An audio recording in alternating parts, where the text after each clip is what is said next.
My dear Frodo, you asked me once if I had shown you all the motion pictures about my adventures.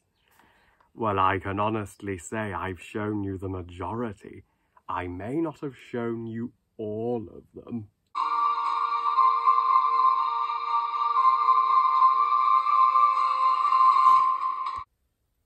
Greatest adventure is what lies ahead. Today and tomorrow are yet to be said. The chances, the changes are all yours to make. The mold of your life is in your hands to break. The Hobbit, the 1977 Rankin Bass animated version, directed by Arthur Rankin Jr. and Jules Bass, and is the first ever movie adaptation of J.R.R. Tolkien's The Hobbit, the prequel to The Lord of the Rings. So, The Hobbit, of course, tells the story of the book where Bilbo Baggins, this stay-at-home isolated hobbit until the wizard Gandalf, the heir to the throne of Durin and Erebor, Thorin Oakenshield, and a company of 13 dwarves come knocking on his door unexpectedly and whisk him away on the most epic adventure of his life to reclaim their homeland from the tyrannical dragon Smaug. I just wanted to review this movie as a tribute to Ian Holm, with the tragic news of the passing of Ian Holm this week. I thought I would review the three animated Middle-earth movies as a tribute, because those are the only Middle-earth movies that I have not reviewed on my channel up until now. And the animated Middle-earth trilogy was told in chronological order. They began with The Hobbit, and then they saved The Lord of the Rings for later. Whereas Peter Jackson did The Lord of the Rings first, and just left The Hobbit until late in the day. You can see why back in the 70s and 80s that they was wanted to tell J.R.R. Tolkien's Middle-earth saga in the form of animation, because back then fantasy epics were far easier to tell in animation than they were in live action. I mean, those kind of stories wouldn't have been possible to do in live action until the original Star Wars came on the exact same year this movie was released. And this movie's timing couldn't be more perfect, released on the 40th anniversary of the book itself. And I think had Tolkien gotten to see this movie, I think he would have been for the most part satisfied with it. Majority of Tolkien fans certainly favour this Hobbit over the Peter Jackson Hobbit movies for this version's faithfulness to the source material. Rankin Bass was an animation studio that I wish was still making animated features today. They made one of my favourite Christmas specials, Rudolph the Red-Nosed Reindeer, and one of my favourite animated movies, period, The Last Unicorn. And as for The Hobbit 1977, The Last Unicorn or Rudolph, it ain't, but it's still a humble, charming, satisfactory Hobbit movie for what it is, and it is far and away my favourite of the three animated Middle-earth movies. This movie follows the Book of the Hobbit far more closely than the Peter Jackson trilogy did. That it shows that it is possible to tell The Hobbit in just a single movie.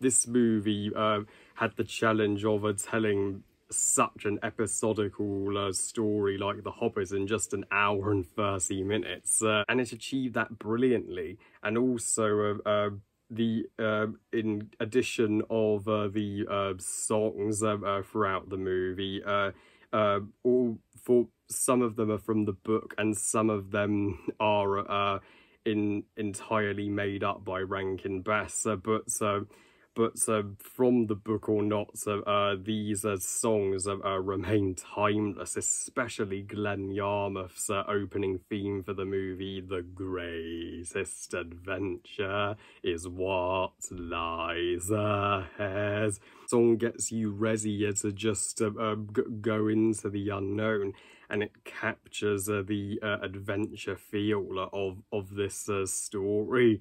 And even the Goblin song, the "Row, row, my land, row, row, my lad." Now that's gave the Goblins a intimidating presence when they first came on in the Goblin tunnel sequence, and it makes the Goblins memorable antagonists. So whenever they appear, you know that song's gonna play. And also the "Rolling Down the Hole" song, my second favourite song in this movie, when in the barrel scene, when Bilbo and the dwarves escape from Thranduil and the Woodland Realm in their barrels. That I kind of wish that that song was in the Peter Jackson version of the barrel scene in Desolation of Smaug. I know they couldn't actually include that, because then Peter Jackson would get the biggest copyright strike. I even find myself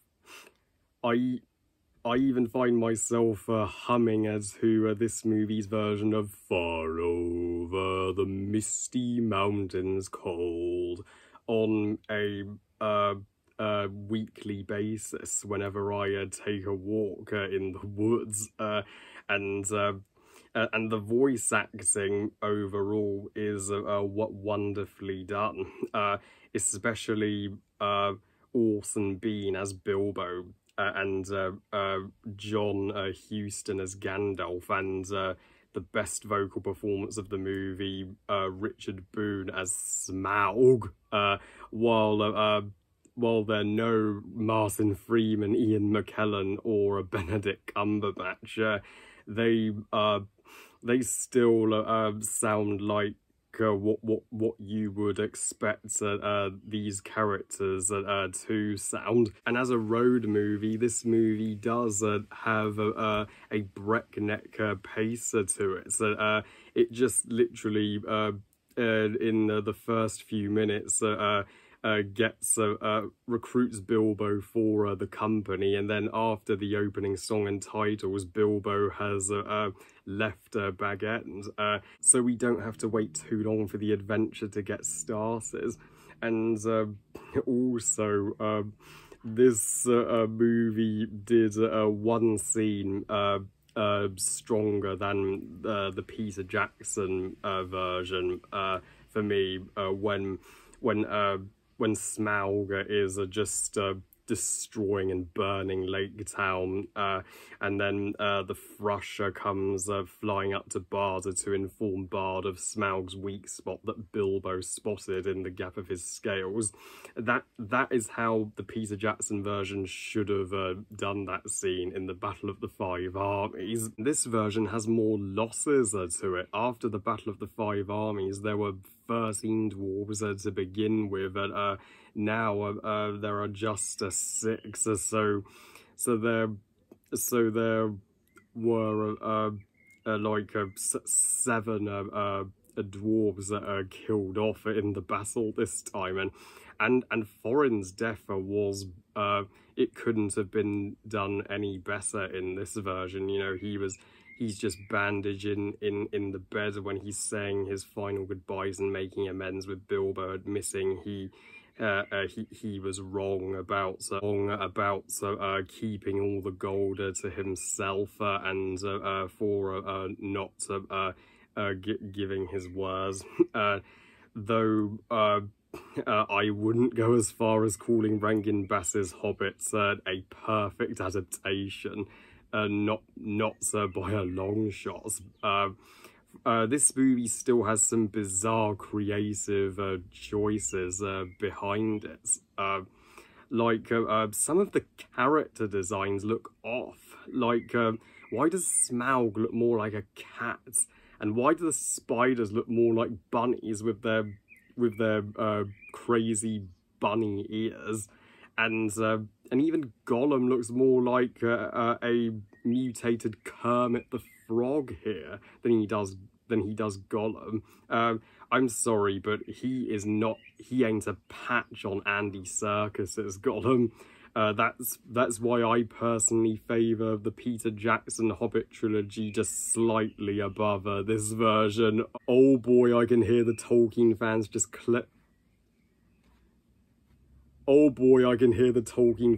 clenching and waving their fists at me for making that statement. But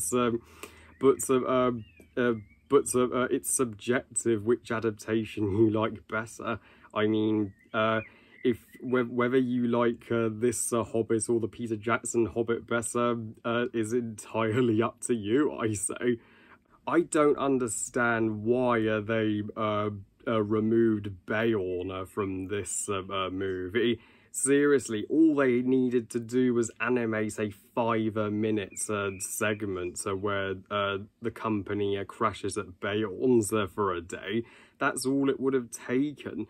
Beorn's absence it makes this movie feel incomplete. That's taking out a character too major to be deleted.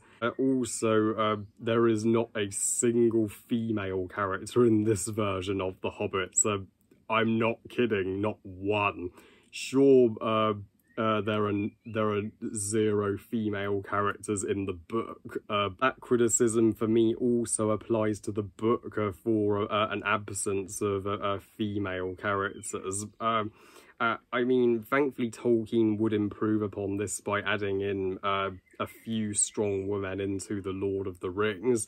One other thing the Peter Jackson films did better, at least they added in a badass female lead, Turiel, into the second movie of that trilogy. This version could have at least made up their own female character for the story, maybe one that would have befriended Bilbo to give her some significance. That's why I've included Turiel in my Hobbit claymation, so we at least have a balance of male and female characters in it, and thank you all so much for being so supportive of my Hobbit claymation. You are all the best. And the Battle of the Five Armies in the Rankin Bass Hobbit is literally just in the final 10 minutes of the movie. Sure, the Peter Jackson Battle of the Five Armies had its inconsistencies, with Legolas running up the fallen stairs like Mario, but at least we got to see that battle in all its glory, and it was the perfect length of an hour. This battle was literally just Bilbo sitting on a hill narrating it while the armies clash for a few seconds. He's like, a battle of 4 armies, oh, 5 armies now.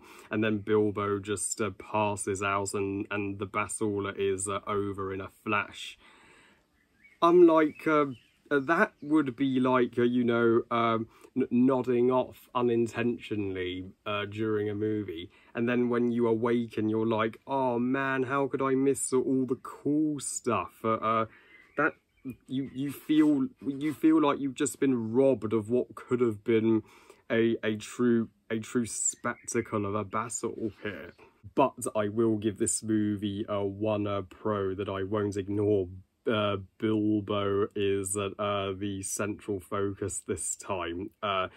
He is in every single scene of this movie and isn't sidelined to focus on other subplots like in the Peter Jackson trilogy, and that's how it should be. So overall, Rankin Bass's The Hobbit, while not as fulfilling as it could have been, nor quite as fulfilling as the Peter Jackson trilogy, is still a perfectly watchable version of The Hobbit that I can still put on just for the shorter version if I have less time on my hands. I give The Hobbit 1977 3 stars out of 5. Good movie. This is as positive as my thoughts on the animated Middle-earth trilogy can get. The two that would follow after this, that's when things get ugly, trust me. Well, I love you guys, thank you for watching, I hope you guys enjoyed this review, and what are your thoughts on the Rankin Bass 1977 Hobbit, and which do you like better, the Rankin Bass Hobbit or Peter Jackson Hobbit? Please kindly let me know. Please like this video and subscribe, please follow on Twitter and on Instagram, and I'll see you all next time, and remember, movies are us. Bye guys.